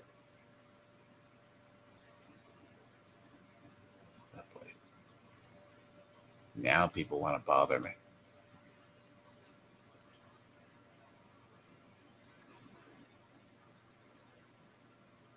Of course, you got the price wrong. Oh, you don't hear it, but I'm trying to get my whole Diablo 4 stuff updated. He put it wrong. So he's like, yeah, he wants one bill on it. Well, eat a... Well, crap it all the hell. So, best narrative. Art direction's an interesting one. Now, art direction's a weird one. So, art direction category does have very good ones. If you take into account a total design. But each are subtly different.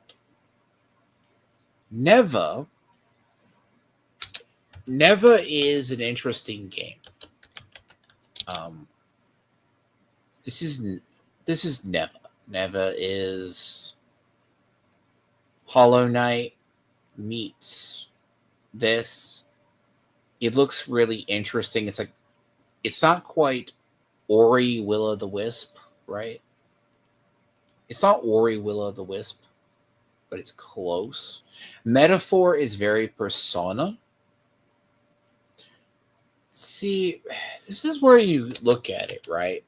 If they go Astrobot, right? Problem with Astrobot is think Little Big Planet.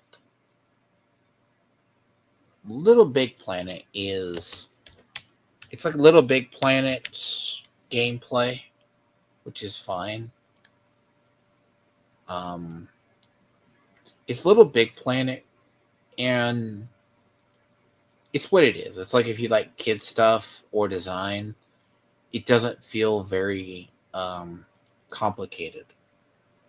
But art design probably is either going to go here or go to Black Myth Wukong. Black Myth Wukong probably should clean this up. The environments themselves, right, is for a AA game. Basically, for a AA game, this is the actual environment. And best of days, it's you have 4 playthroughs in it.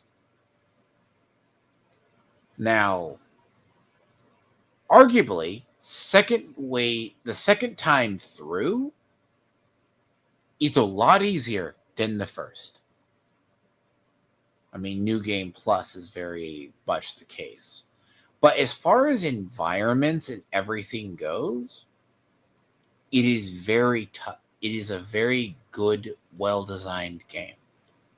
Shadow of the Erd Tree is good as well. But it should go to Black Myth Wukong. Now, sure, metaphor. Now, here's where I feel that Hellblade 2 got snubbed.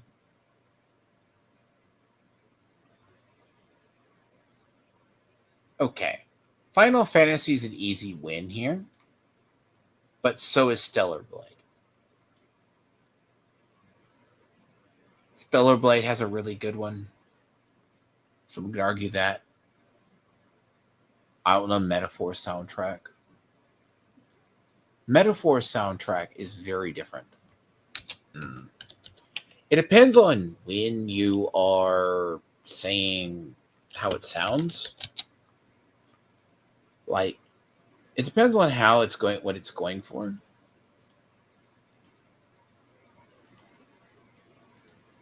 Man, hold a sec.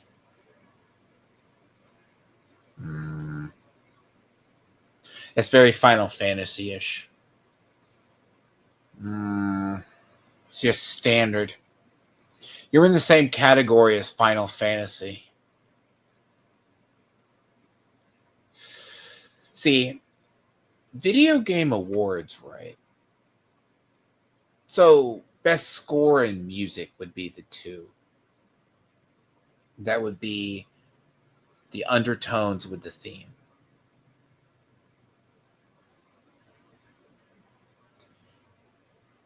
Probably it's that. It's an easy cleanup for Sony. You know? Stellar Blade's up there as well. Audio design, though, that would be the way the audio works with the gameplay, should go here. Setsuna Saga, basically Hellblade 2. But it's probably going to go to Square Enix. But what's funny about this game is it's not on PC yet. Because when you look at visual style of the game for Setsuna, I'm probably saying it wrong myself. It's very much this style. Now, this is the actor performance, right? It's a very easy win because if you go by last year, which was Larian and Baldur's Gate, one of the characters would take it. Like, both of these are good, and that's good.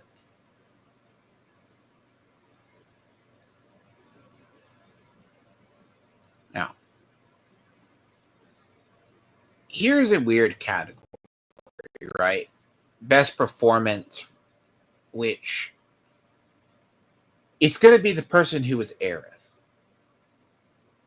I mean, granted, why are some of these people here? You know, it's details of that. In accessibility, this is the only place BioWare is, or with Dragon Age Veilguard. Now, accessibility is in total of controls and environment. Changes over the year or to it. Diablo 4 largely has those options in design. Colorblind options, ease of controls, stuff that basically allows if you have any kind of thing. It's a very easy, like, if you go into accessibility, you got screen reader, third-party screen reader, text-to-speech. You got local, trade,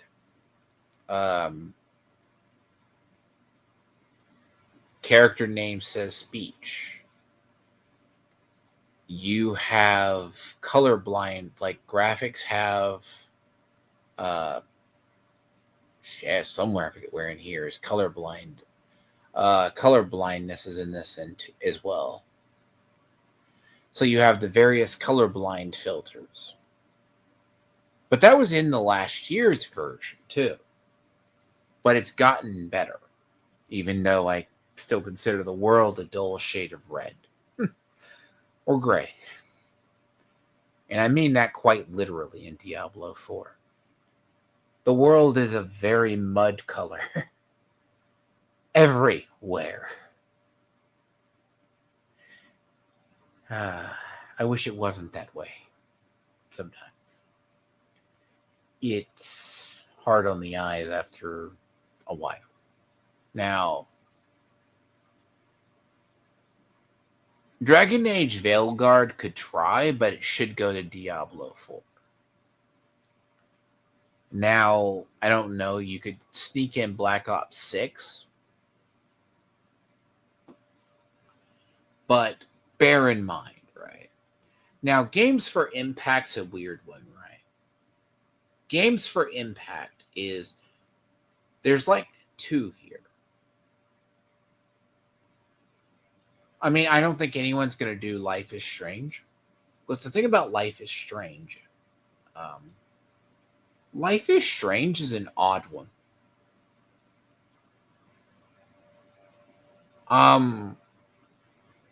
Best I can put it as, if you're talking Games for Impact, is the games have to have it's usually cultural based and everything else. Tales of Zoo, or was it Kenzaro, is a Metroidvania style game where you're chunking a spear or you're doing the African warrior thing. Very thematic, very good. Probably deserves it in that category. But it is also going up against Hellblade 2. Hellblade 2 has very much if you want to be honest, that category is very stacked.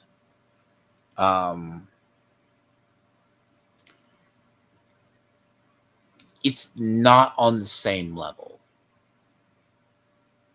Closer to the Distance really isn't great.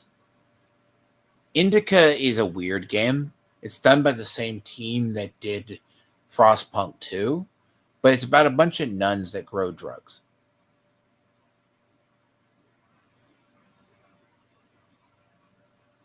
Yeah. You heard that correctly. That's what it is. And it's basically like a potion maker kind of game. So it's one of these two. But I don't think it's going to be that one. It's probably going to go to Hellblade 2. There's too much hype around it. Kinzara, like, it can try. It's just the best I could put it, right, is look, it's not the game. It's basically it got Kinzara.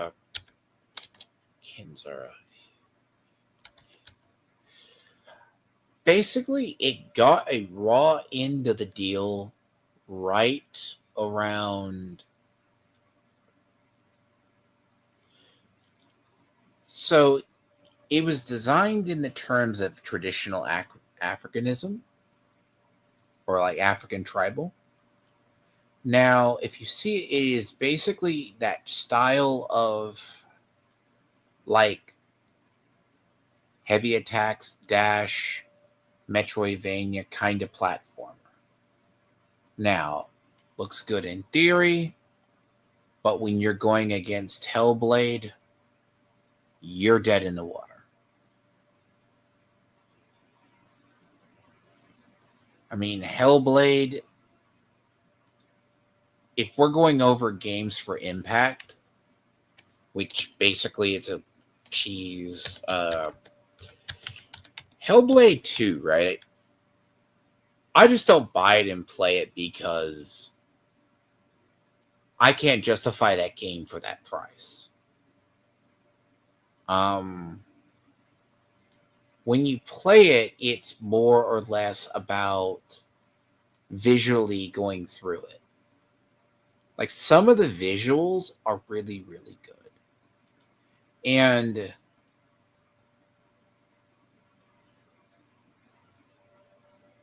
she basically is trying to wrestle with herself. And it's a game that, if you're talking for impact, did really well last year or the year before. Now, ongoing game. This is something that's really interesting. Bungie has been here twice. Bungie will basically... What is that? I put it. Destiny 2 is a game that it's not in good shape. It's not in bad shape either. It is an ongoing live service. But the final shape didn't do well. It was a really good expansion story, which concluded the Light and Dark saga. But the episodes have been meh. I mean, the fall off from basically the end of the story has been really bland. You started seeing it in Lightfall. Now, ongoing game, too, could be really weird, too, how you consider that as a category. Final Fantasy XIV is good. Fortnite is just a live service. It has its ups and downs. But I would never give it to Helldivers. Helldivers is if it's consistent. Diablo 4, as far as an ongoing game, they listen to the players and change it, even though occasionally it's a lot worse in gameplay. I mean, there's parts of the game that aren't good right now. Final Fantasy XIV is just Final Fantasy XIV at the end of the day. It's a safe bet, but not always. Helldivers 2, if they sneak in and if you ignore all the PR disasters. So it's between these two. Blizzard and Diablo 4 have done a lot to maintain Fallout, to maintain this.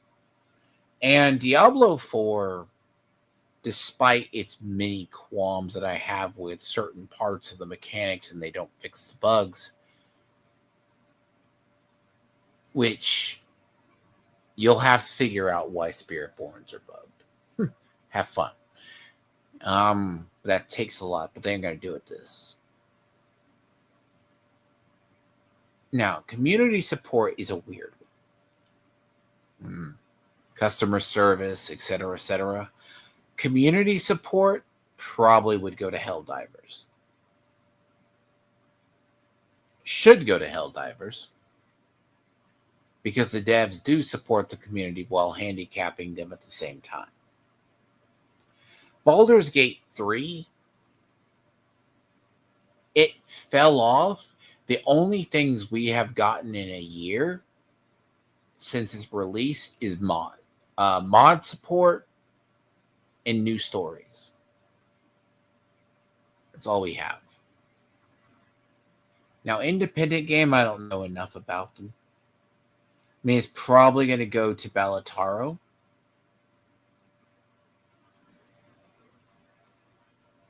Now, indie game is weird. Debut indie game.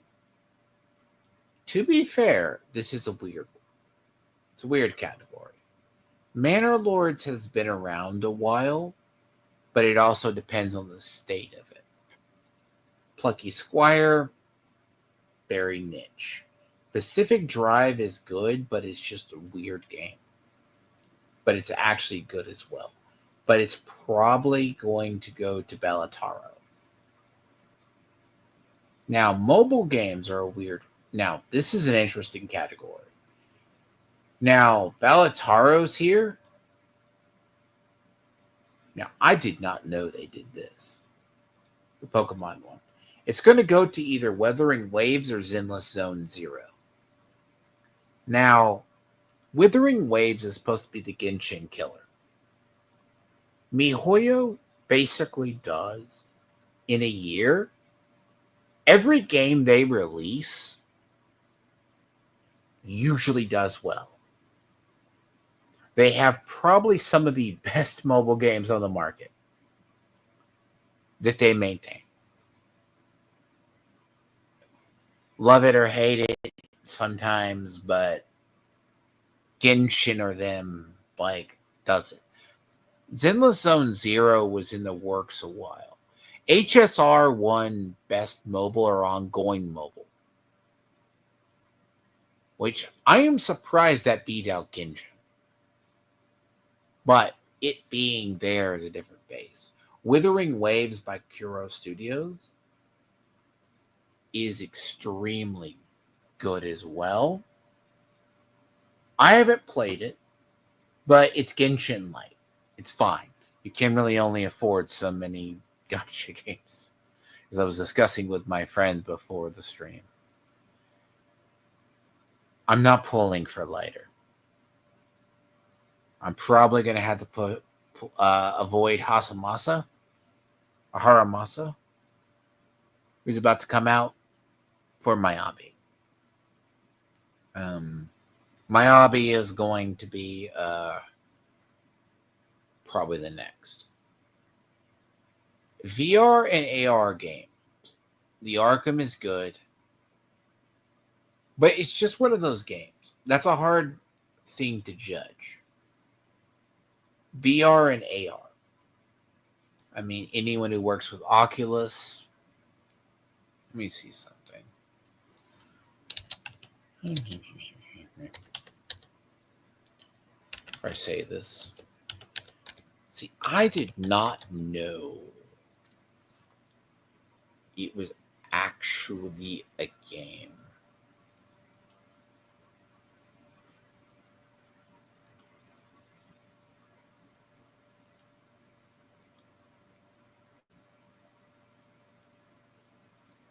I mean, if it's the case in VR,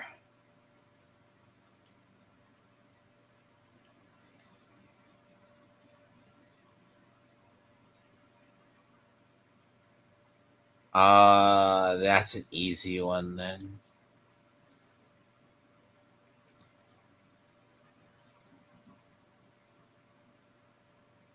Well, yeah, no Arkham Shadow.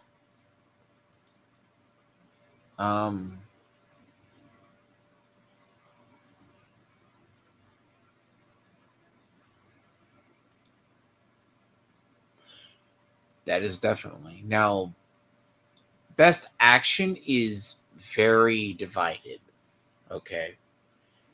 If any one of these three win, it's basically a win. Black Myth Wukong, Stellar Blade, or Space Marine 2. All deserve it. Either one, 6-1, half a dozen the other.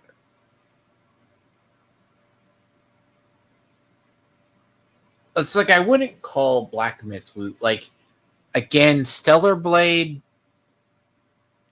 maybe not of the two. Like it's the weaker of the three. Space Marine 2 does deserve at least one award. If anything is done correctly, it's Space Marine. Space Marine 2. Black Myth Wukong is very much the case of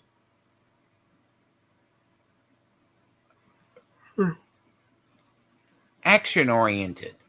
I don't know why I'm yawning. I have been up since, 6 o'clock this morning. Just probably tired. But one of those three. But if it doesn't go to Stellar Blade, if it goes between Stellar Blade and Space Marine 2. Space Marine 2, as far as an action game, is good. But does it have the customization? A Black Myth? No. Now, action adventure game is probably going to go to Legend of Zelda. Could go to Prince of Persia. I mean, you could have Silent Hill sneak in. Now, best RPG. Like, I'm more familiar with these. Now, as a whole, if we're talking a story, what game allows you to...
People who walk in. Sorry about the dead air. Happens.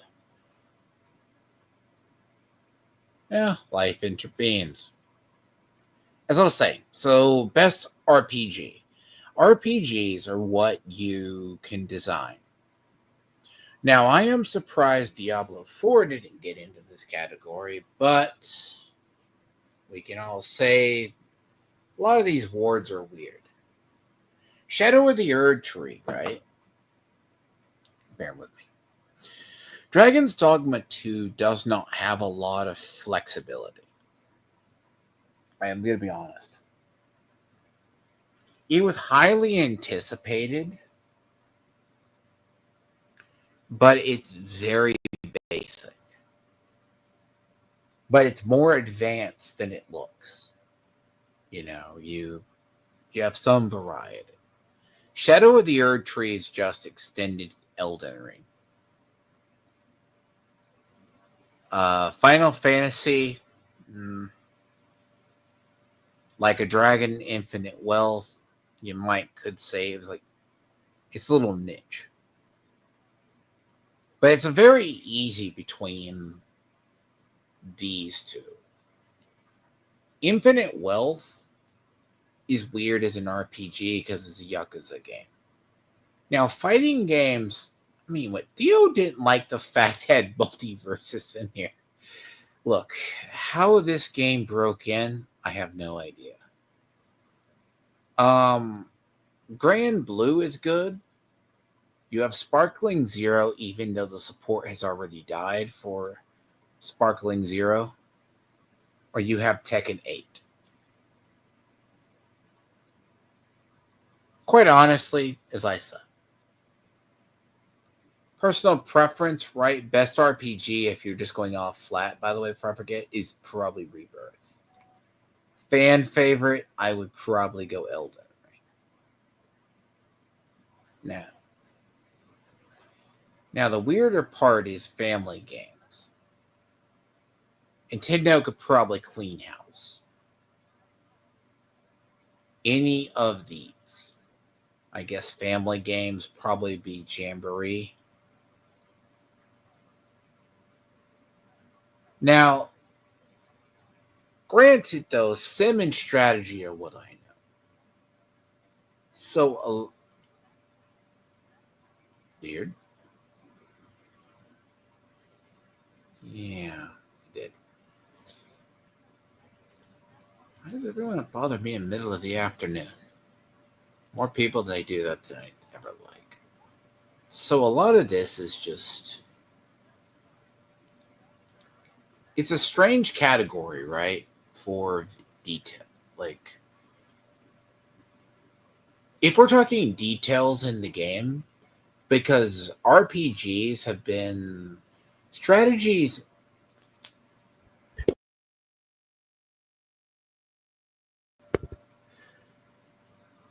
Okay. I don't get it. Thank you. It's that time of day everyone wants to bother me at this time of day. I have no idea. Not playing in chat, it's not that. Yeah, could take care of their thing. It's also very late for Smug, so some stuff works. So Ancient Mythology is just a re-release. Frostpunk 2 probably deserves it.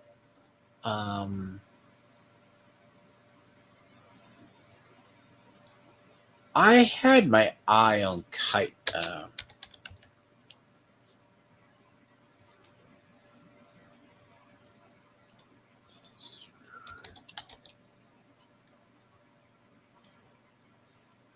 So it's a strange game. It's just weird. Like, it's not really... It's a strange game when it comes to how the game plays. Like, it's strategy or sim. It's just weird. Manor Lords, right? Manor Lords is an official release. Manor Lords, it is highly popular among Arch's community, or Arch himself loves it. Manor Lord is what you think it is. You're building a manor, soldiers, and stuff like that. But Frostpunk 2 arguably is the better in the category. Is a far better. And it probably deserves it as well. Like, that's a game I need to go back to and finish, but I forgot. Frostpunk 2, Frostpunk 1 was really, really good.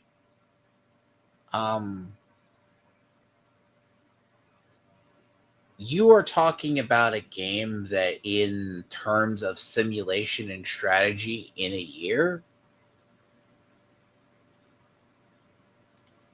with the Utopia mode, is good. Sports, I'm not really sure about. Sports, I don't know enough about it. To be honest, it's not a good category.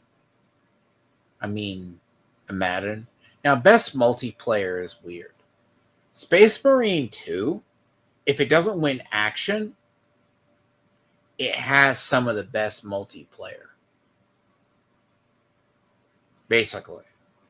It does have probably one of the better multiplayers in all of the category. Because of, if anything, I won't knock the game for is the multiplayer. The PvP is a little janky, but the multiplayer is good.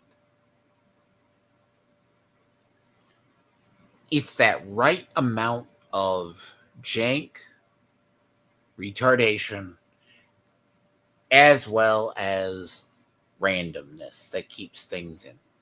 See, I'm surprised. Well, see, it's probably going to go head-to-head with Helldivers. It's going to go head-to-head with Helldivers. Easily. But, as I say, Space Marine 2 over that with customizability. But it's probably going to lose out to Helldivers. Unless, I didn't even know about that. Like this one till about a week or so ago or something. I'm like, meh.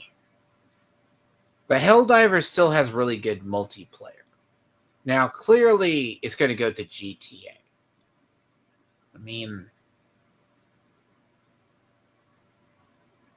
to be honest, if you've not heard about any of these other games, as I said before with Smug, no one really knows about a lot of the other. Monster Hunter Wilds could usurp the other because its demo had like 400,000 people on Steam. And actually, what was the numbers? It easily dwarfed Veilguar in a lot of stuff. That game is, look, I'm not going to knock and say Monster Hunter Wilds is going to be bad. Look, people who like Monster Hunter are going to like Monster Hunter. There is no ifs, ands, or buts.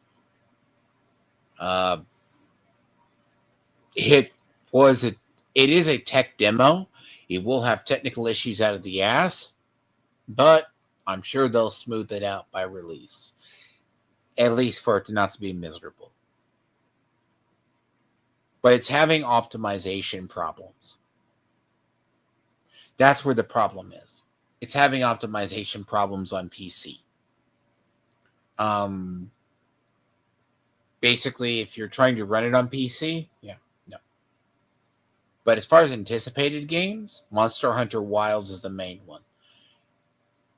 I mean, GTA 6 is GTA. Ghost of Yotai, that's probably borderline niche. Metroid Prime is if you're a Nintendo fanboy. Content Creator of the Year, not really. Esports is just what is the biggest esports at the time. To be honest, I find them all meh trash. I say this because they're just... Dota's an easy one to say. But Dota and Counter-Strike are the main ones who still have an esports presence. League of Legends is still up there as well. All three of these games, Counter-Strike, Dota, and League, both all still have major circuits. Now, you're not going to know who. See, the player's voice, right, is not announced till the second. But a lot of these are more of the interesting awards, the big ones. It is very different than last year. Best way I can say it. It doesn't feel as bought and paid for last year. That's the way I could say it. It's like a brain fart that I have. The transition thing. Outlaws is in a lot of these categories, but it won't get it. The problem with Stellar Blade is Stellar Blade doesn't have the PC experience yet. And that is a big deal. And that's all I can say on that. It's just this weird. You don't want to be mean to a game. I mean, also I feel Black Ops 6 should not. It's good, but I'm watching people play it. Black Ops 6, right? Looks good. Plays semi-decent. But it has some jank issues. It has connectivity issues. It really clearly hurts it. Like, I think if anything, it's not an award winner. It's a good game in the year. But it definitely is not an award winner. It's good for what it is. It's good in its spot. It's not good down the line. And traditionally, sure. I mean, Like a Dragon, right? It's pretty much that, and it's not a horrible thing. Like, I wouldn't be surprised if this swoops in and does decent. But you're not gonna knock out Shadow of the Erd Tree. It ain't gonna happen. And I'm actually truly shocked Age of Mythology made the cut. And all it is a re-release. Age of Mythology is a re-release of the game. It's a re-release of it's like if you say, oh, I'm going to make a Game of the Year edition and I'm going to release it like 20 years later. Basically is what it is. That game is good, but it is still not played. I haven't seen anyone touch it. It flows around the same community Age of Empires 3 does, but slightly different. So my brains are trying to function in two things at once, and not Ace of being good right now. Because as soon as I get off here, I'm going to have to help people in Diablo 4. So, fun as that's going to be. I get refocused because somebody came in looking for something and threw my flow off.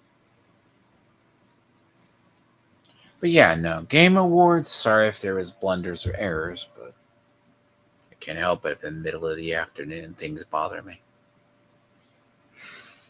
But yeah, no, I'm going to probably cover more when the awards are officially done. Because the players' choices are going to be interesting. Because the Joystick Awards, when you look at what the Joystick Awards did, Joystick Awards are a strange one. I mean, a lot of the stuff right here is more gamers than it's more the gamers than anything else. Now, arguably, I would say yeah, because if there was another MiHoYo one, I'm not too happy with. Look, HSR, but to be fair, I am about a patch behind. Take it for what it's worth. But HSR, they do take care of the player base, even though I do feel it's not in the best shape.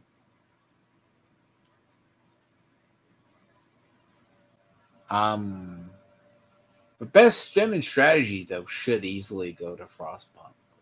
But then again, I've played Frostpunk, so Age of Mythology is good, but Age of Mythology is just it's Age of Mythology remade. I mean, to be fair, it's good, but it's not great. RPGs are more my genre. Like, personally, and this is a hot take, you need to separate shooters from action. But if any of those games win, they win. It's not really a loss for anything. But Space Marine 2 does need some love. Because it is a well-deserved game. But a lot of these, it's just going to come down to what the votes were. I mean, but a lot of these main categories are the same game. Same ones.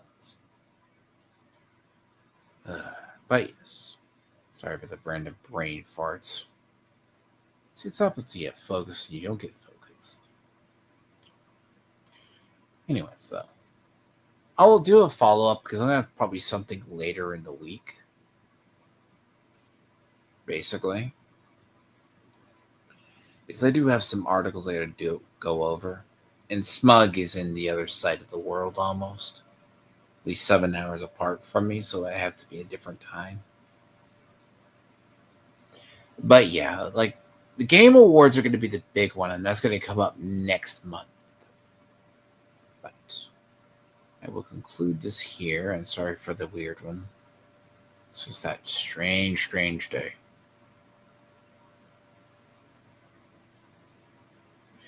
Part of my problem is I've been grinding Diablo 4 way too much.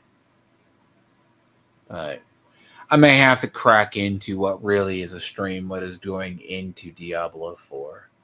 Diablo 4 is a good game and it's in a good state, but it also has some really big problems. Burnout is real.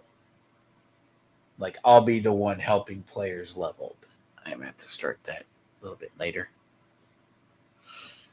And I do not need to be... I don't know why I'm drowsy and droning off. See, I reset my sleep pattern. Anyways, well, enough about that. But I will be back. I'm probably going to do at least Diablo 4 tonight, so I have to go help some people there. And thank you, Wungen. I will see you later.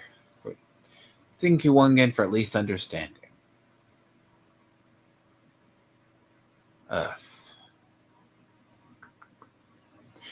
Till then. What the hell? Go over stream modes.